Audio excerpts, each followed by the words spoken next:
So, from my perspective, this is what we can do for you. The Light Architect is an augmented reality-based tool that helps you visualize the physical products as well as their performance. And it's really to empower the users, the customers, the agents to be able to do your jobs faster, quicker, and get more sales. So far, this app has increased sales conversion ratio, led to quicker and bigger orders, and continues to differentiate Cooper Lighting from our competitors. Today, we'll go over some of the basics with some intro to what you need to do, what icons you need to search for. We'll actually then do a retrofit application using HID traditional fixtures, then swap them out really quickly and compare them with LED fixtures. And then lastly, I'll use a site plan feature option for a new construction site. Now, I gotta say, this is probably the best time to learn to use this tool because right now, the features that are on the website, the web app, it's super simple, and we came up with a minimal viable product or features that we want to roll out fast so that people can learn really quickly. We do have a lot of other features, advanced settings, options to make it even more powerful in the future. So as you get familiar with the tool, you'll start to ask about what some of those are, and rest assured, all of that is coming. And then we'll be rolling them out as quickly as we develop them. And for this session, I'm going to quickly get the actual app using a Chrome browser. So if you have Edge or Chrome, use those. Safari has trouble with screenshot function, so right now it'll work best with a Chrome browser or an Edge browser. And I encourage you to follow along with me as I do this. So you could all open your Chrome browser or Edge, type in www.lightarchitectapp.com. And then it'll ask for an account user ID and password. For this session, we've created a trial test user ID so that everybody can join me along here. Type in la.testuser1@maillinear.com. That's user ID. Also available in chat, just want to copy there. Password is capital A, make it visible so that everybody can do this. Lowercase TEST @123. And then tap on the login button, which will take you to a satellite view. I'll give it maybe just a few more seconds so that everybody else can log in here. And please put in the chat if you're having trouble logging in. By the way, if you already have used this app through previous versions of the web app or any of the mobile versions, you can use the same credentials. All right, so the first little start guide window that pops up, it gives you a taste of what you can do really quickly. So to get started fast as a basic first time, second time users, you see that the add button will let you start to place fixtures. And then once you do that, the screen will be populated with a marker that reflects what fixture or set of fixtures look like from the top view. You can click on it to start configuring them. And then finally, there's a calculator button on the left side toolbar. Once fixtures are placed in your view, that lets you calculate foot candle list. You tap on advanced, we have some more advanced features like adding a tape measure, creating a foot candle boundary to create an area where you want to only see the foot candle values in. And then finally, you can have you can use your own site plan image file to start doing your layouts. All right, let's get started here. So the first thing you do is the app will know where you are based on Chrome browser, and you having the browser know your location. So right now I'm in Atlanta. I'll zoom out and pan to an area where it's less populated. So out here. So the first section of this session, all we're going to do is a very simple basic step. So I want everybody to click on the back button on the left side. This is called our vertical toolbar. Now that will open up a window with multiple tabs categorized by different brands that Cooper carries, along with all the fixtures or most of the fixtures that fall within that category or brand. For example, I'll tap on my favorite Cooper fixture, Archeon Large, and when I do that, it places an icon that looks like a shoebox on the top. And that's all there is to it. From here, you can tap it and drag it around to wherever you would like, and you typically want to place it where you see a shadow of a pole. Just place it right here for now, because I want to show you how the calculate function works. Go back to the vertical toolbar, and from there, all you gotta do is hit the calculate button. And there it is. It shows the foot candle heat map, showing you all the values that fall within that grid in a 10-to-1 default uniformity. And you see all these numbers, they represent the actual foot candles drawn by that fixture that we just placed. Hopefully everybody's with me. Another thing that the view will open up is this photometric summary. Here you can see the calculation type that we use is illuminance. Average for this one fixture at the 10-to-1 uniformity shape is 1 foot candle. In that shape, we have 3.16 foot candle, minimum of 0.3, average to min of 3, and max to min of 9.7. Tap on the up arrow to make that smaller. And that's all it takes to start learning how to use this tool. All right, next step, I'll tap on that fixture icon again. When I do that, a right side pane opens up. It gives me information of what fixture I just placed, what default IES file is currently set, along with a pencil marker that allows you to change that IES file. Right now, that IES file is showing we've selected 4000K, 242 watts, and we're using a type 3. From here, you can create additional copies of the same fixture. You can swap with a totally different fixture, or you can remove it altogether. Underneath it, you can rotate it. Do it with me. Just drag that slider left to right, and you see the marker at the center of the screen. The orientation will change as you do that. You can also change the mounting height. Default is at 30 feet. You can go all the way to 60 by 1 foot increments.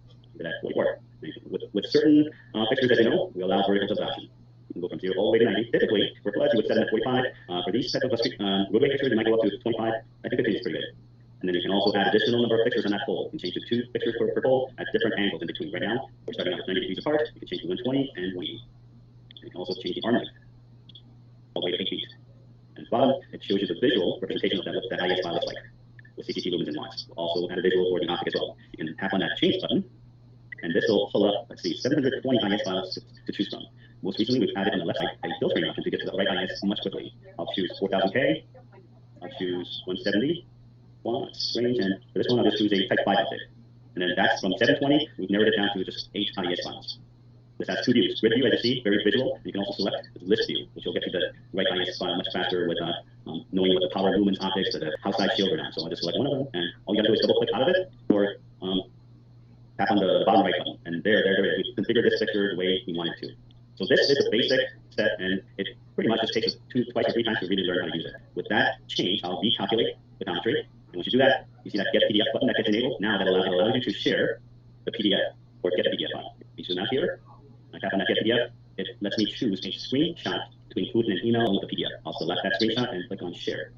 This will populate a pre-filled email along with your username. Right now we're using a text file email, so I'll just type in my email address, show@cooperlighting.com.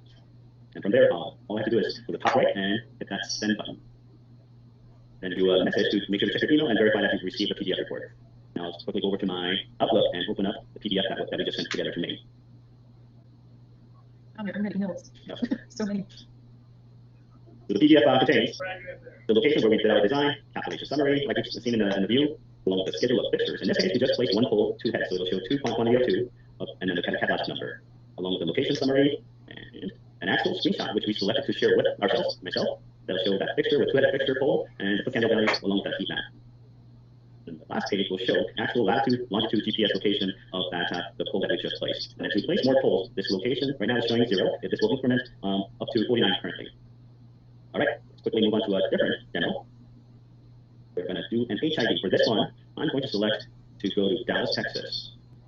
And this kind of gives me a warning, hey, it looks like you moved away from your original design. What do you want to do? Here, I want to start a new design. So tap new design, I'll zoom out and go into a little shopping center here that has a bunch of what it looks to be shoe boxes. And there seems to be a lot of them here, right? Jeffrey, can you tell by this image what the pictures are? Not precisely, but like you said, they do look like a shoebox, and they do seem to be in a traditional HID sense. So you're not looking at like a gallery of a tree. I think would be that shape and profile. Yep. Thank you, Jeffrey. So I'll just choose gallery. I see these a lot everywhere. So here, what I'm going to do is now that I've placed a marker, I tap to drag it to one of the poles. Click on it again, choose two heads at 180 degrees apart, and of course I can go scroll up and rotate it slightly to make sure it's lined up correctly. Looks like this is a type 2, so let me click on the pencil marker, change that to a type 4, and then create some copies. And place them right at the poles locations. Now I'm looking at it, I really like how you made the you invert the color of that shoebox so that you can actually see the point where you're placing on the map. Yeah, thank you. Jeffrey goes all turned. All right. Is arm length adjustable? Absolutely. So you can click on that again, and then you scroll down the right side pane. Arm length is adjustable from 1 to 8 feet. Just for sake of time, I'm not going to complete the entire parking lot here, so I'll just kind of show you what this looks like with a bunch of HID pictures, and then swap them out with LED pictures and compare them. That was pretty quick. Calculation looks like with those HID pictures of 280 watts, we get max of 11.9, min of 1.2, average of 3.4. Everybody okay so far? Okay. So let me take a quick screen capture here. Share it in the chat. HID reference. And go back to our design. From here, one of the latest things that we added is the ability to modify all of these pictures all at once. So go back to the vertical toolbar on the left side, tap on multi-select. Now that immediately selects all of the pictures that we've just placed. From here, what I'm going to do, I'm going to swap them out with LED, right? So I'll tap on the swap selected button on the top right side there, next to delete selected, and then swap it out with LED. Let's see, I'm going to choose Galleon 2. Now that all the pictures have been swapped out with Galleon 2s, I want to change the IES file. So you click on these three vertical dots, and then tap on edit, and see that the default is at 213 watts and type 4. Hey, it's already pretty good, right? Kind of similar to the ones that we picked earlier, so I'll just leave that alone and do a quick calculate.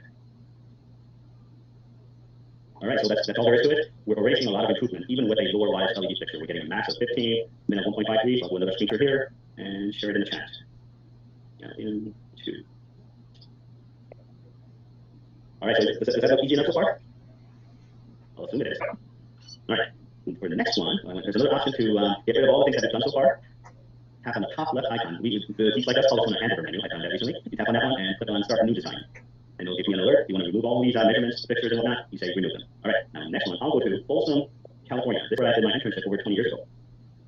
I have a pretty good spot here where I want to show my next demo. For this one, let's say that there is a new construction, either a strip mall shopping center or a automotive dealership or whatnot. But it hasn't. The Google Maps is not showing any asphalt or anything updated. It's showing this wooded area. So let me click this area and pick an example. Go back to the vertical toolbar, click on site plan. What this allows you to do is upload an image of an architectural site plan or blueprint that you might have in AutoCAD format. What you need to do is to take a screen capture from that AutoCAD, save it into a image file, either a JPEG or PNG works. In the future, we could allow you to import PDFs or even BWG files. Right now, we're sticking with image file. I'll click on the paperclip icon to select it from my computer. Site plan example I created recently, and let's go. So what this does is it superimposes that site plan image file directly on top of the satellite view. There are these things at the corners called handles. The top left one allows you to move the site plan around anywhere you want it to go. The top right one allows you to scale it so that it's just right. The bottom right one make you tilt it or rotate it. So because of that, the road is kind of going diagonal. I'll do this number. And oftentimes I get asked, how do you know if it's the right scale? Usually in a site plan image, there's usually a legend showing the dimension of a building, width of a building, or the other way. You can also reference the parking spaces. And the way to verify is using a measurement tool. Click on measure and start tapping on the screen. Maybe this building, backside of the building, and double click to finish. Oops, I double clicked too many times there. Now this shows me this building is at 248. If that is not right, then you rescale it 48. It's very simple. All right, so let's just go with that one. And from here, what do you do? Identical things that we just did in the previous one. Add, select a fixture. This time I'll go with a USSL. Now that we have the icon, place it. Click it again. Change the tube head to 180 degrees. Use a slider to rotate it. And that's it. And right now, make sure to verify which IES file is set up by default. Right now, this is showing a Type 5 at 150 watts and at 4000K. I kind of like the T Type 4, so I'll click on Type 4 filter without any outside shield. The last field here, BG, I think that stands for the color finish bronze. So that one's a 52 watt. I want to go a little higher, 131, and that's it. From here, I know if those two pictures will light up the entire parking lot with this Linlock site plan, so I'll create some copies. Place one here and another copy, which kind of to the right side, so I'll place this one here. The thing is, I don't want to waste fixtures and waste customers or actually the final cost, so I'll change those out to one fixture per pole. That one, maybe to adjust the rotation again, and that's it. From here, all you gotta do is hit that calculate button again, and there it is. One thing I did not share with you guys yet, which I'll do right now, is the boundary function. I'll have on the boundary and select only the area that I'm interested in the bookend variables by creating a shape. Then recalculate. So by going back, we just went from a 10:1 uniformity down to a 4.44 and 4.38 uniformity max demand.